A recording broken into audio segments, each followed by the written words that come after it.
Misery by Anton Chekhov. To whom shall I tell my grief? The twilight of evening. Big flakes of wet snow are whirling lazily about the street lamps, which have just been lighted, and lying in a thin soft layer on roofs, horses' backs, shoulders, caps. Iona Potapov, the sledge driver, is all white like a ghost. He sits on the box without stirring, bent as double as the living body can be bent. If a regular snowdrift fell on him, it seems as though even then he would not think it necessary to shake it off. His little mare is white and motionless too. Her stillness, the angularity of her lines, and the stick-like straightness of her legs makes her look like a halfpenny gingerbread horse. She is probably lost in thought. Anyone who has been torn away from the plough, from the familiar grey landscapes, and cast into this slough, full of monstrous lights, of unceasing uproar and hurrying people, is bound to think. It is a long time since Iona and his nagga budged. They came out of the yard before dinner time and not a single fare yet. But now the shades of evening are falling on the town. The pale light of the street lamps changes to a vivid color, and the bustle of the street grows noisier. Sledge to Vyborgskaya. Iona hears sledge. Iona starts, and through his snow-plastered eyelashes sees an officer in a military overcoat with a hood over his head. To Vyborgskaya, repeats the officer. Are you asleep? To Vyborgskaya. In token of assent, Iona gives a tug at the reins which sends cakes of snow flying from the horse's back and shoulders. The officer gets into the sledge. The sledge driver clicks to the horse, cranes his neck like a swan, rises in his seat, and more from habit than necessity brandishes his whip. The mare cranes her neck, too, crooks her stick-like legs, and hesitatingly sets of. Where are you shoving, you devil? Iona immediately hears shouts from the dark mass shifting to and fro before him. Where the devil are you going? Keep to the right. You don't know how to drive. Keep to the right, says the officer angrily.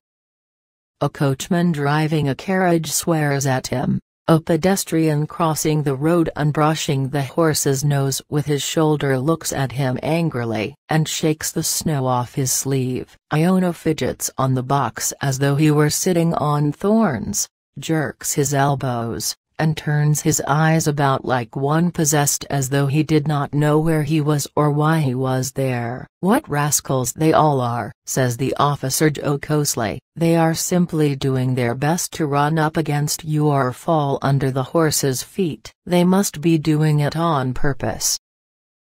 Iona looks as his fare and moves his lips. Apparently, he means to say something, but nothing comes but a sniff. What? Inquires the officer. Iona gives a wry smile, and straining his throat, brings out huskily, my son. My son died this week, sir.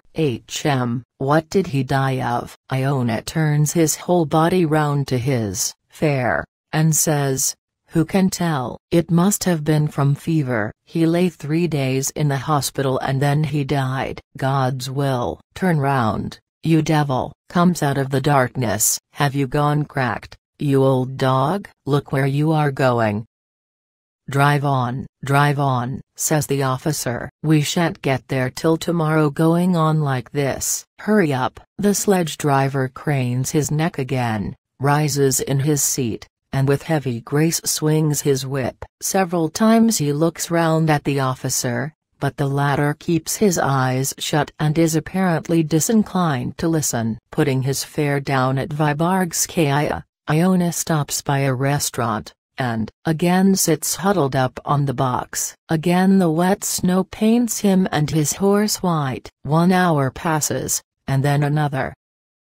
3 young men, 2 tall and thin, 1 short and hunchbacked, come up, railing at each other and loudly stamping on the pavement with their goloshes. Cabby, To the police bridge, the hunchback cries in a cracked voice, "The three of us, 20 kopecks." Iona tugs at the reins and clicks to his horse. 20 kopecks is not a fair price, but he has no thoughts for that. Whether it is a ruble or whether it is 5 kopecks does not matter to him now so long as he has a fare. The three young men, shoving each other and using bad language, go up to the sledge, and all three try to sit down at once. The question remains to be settled, which are to sit down and which one is to stand. After a long altercation, ill temper, and abuse, they come to the conclusion that the hunchback must stand because he is the shortest. "Well, drive on," says the hunchback in his cracked voice, settling himself and breathing down Iona's neck. "Cut along." "What a cap you've got, my friend. You wouldn't find a worse one in all Petersburg." He, laughs Iona. "It's nothing to boast of." "Well, then, nothing to boast of. Drive on." "Are you going to drive like this all the way, eh? Shall I give you one in the neck?" "My head aches," says one of the tall ones. "At the Duck Missives yesterday Vaska and I drank 4 bottles of brandy between us." "I can't make out why you talk such stuff," says the other tall one angrily. "You lie like a brute." "Strike me dead, it's the truth." "It's about as true as that a louse coughs." Grins Iona.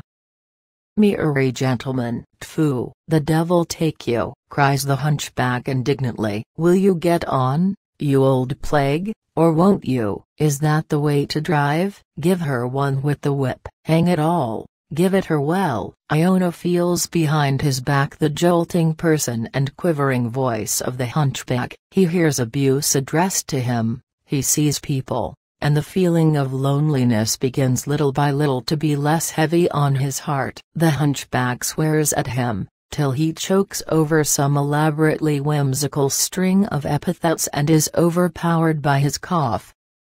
His tall companions begin talking of a certain Nadezhda Petrovna. Iona looks round at them, waiting till there is a brief pause. He looks round once more and says, "This week, my son died." "We shall all die," says the hunchback with a sigh, wiping his lips after coughing. "Come, drive on, my friends. I simply cannot stand crawling like this." "When will he get us there?" "Well, you give him a little encouragement." "One in the neck." "Do you hear, you old plague? I'll make you smart. If one stands on ceremony with fellows like you, one may as well walk." "Do you hear, you old dragon? Or don't you care a hang what we say?" And Iona hears rather than feels a slap on the back of his neck. He laughs. "Merry gentlemen, God give you health." "Cabman, are you married?" asks one of the tall ones. "I, merry gentlemen, the only wife for me now is the damp earth." Ho, the grave that is. "Here my son's dead and I am alive." It's a strange thing, death has come in at the wrong door. Instead of coming for me it went for my son. And Iona turns round to tell them how his son died, but at that point the hunchback gives a faint sigh and announces that, thank God, they have arrived at last. After taking his 20 kopecks, Iona gazes for a long while after the revelers, who disappear into a dark entry. Again, he is alone and again there is silence for him. The misery which has been for a brief space seized comes back again and tears his heart more cruelly than ever. With a look of anxiety and suffering, Iona's eyes stray restlessly among the crowds moving to and fro on both sides of the street. Can he not find among those thousands someone who will listen to him? But the crowds flit by heedless of him and his misery. His misery is immense, beyond all bounds. If Iona's heart were to burst and his misery to flow out, it would flood the whole world, it seems, but yet it is not seen. It has found a hiding place in such an insignificant shell that one would not have found it with a candle by daylight. Iona sees a house porter with a parcel and makes up his mind to address him. "What time will it be, friend?" he asks. "Going on for 10. Why have you stopped here?" "Drive on." Iona drives a few paces away, bends himself double, and gives himself up to his misery. He feels it is no good to appeal to people. But before 5 minutes have passed he draws himself up, shakes his head as though he feels a sharp pain, and tugs at the reins. He can bear it no longer. Back to the yard, he thinks. To the yard. And his little mare, as though she knew his thoughts, falls to trotting. An hour and a half later Iona is sitting by a big dirty stove. On the stove, on the floor, and on the benches are people snoring. The air is full of smells and stuffiness. Iona looks at the sleeping figures, scratches himself, and regrets that he has come home so early. "I have not earned enough to pay for the oats, even," he thinks. "That's why I am so miserable." A man who knows how to do his work, who has had enough to eat, and whose horse has had enough to eat, is always at ease. In one of the corners a young cabman gets up, clears his throat sleepily, and makes for the water bucket.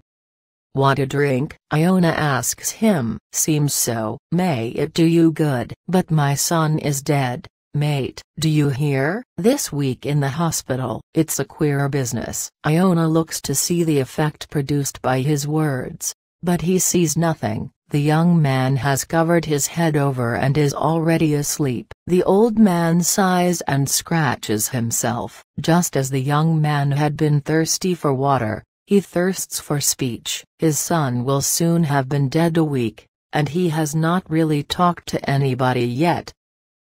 He wants to talk of it properly, with deliberation. He wants to tell how his son was taken ill, how he suffered, what he said before he died, how he died. He wants to describe the funeral, and how he went to the hospital to get his son's clothes. He still has his daughter Anicia in the country, and he wants to talk about her too. Yes, he has plenty to talk about now. His listener ought to sigh and exclaim and lament. It would be even better to talk to women, though they are silly creatures, they blubber at the first word.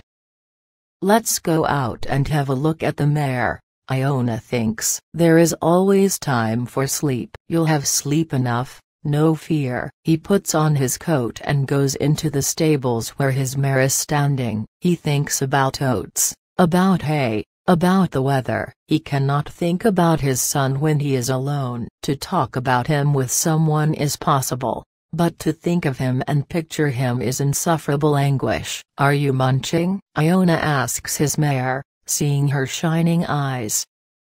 "There, munch away, munch away. Since we have not earned enough for oats, we will eat hay." "Yes, I have grown too old to drive." "My son ought to be driving, not I. He was a real cabman. He ought to have lived." Iona is silent for a while, and then he goes on, "That's how it is, old girl. Kuzma Ionich is gone. He said goodbye to me. He went and died for no reason.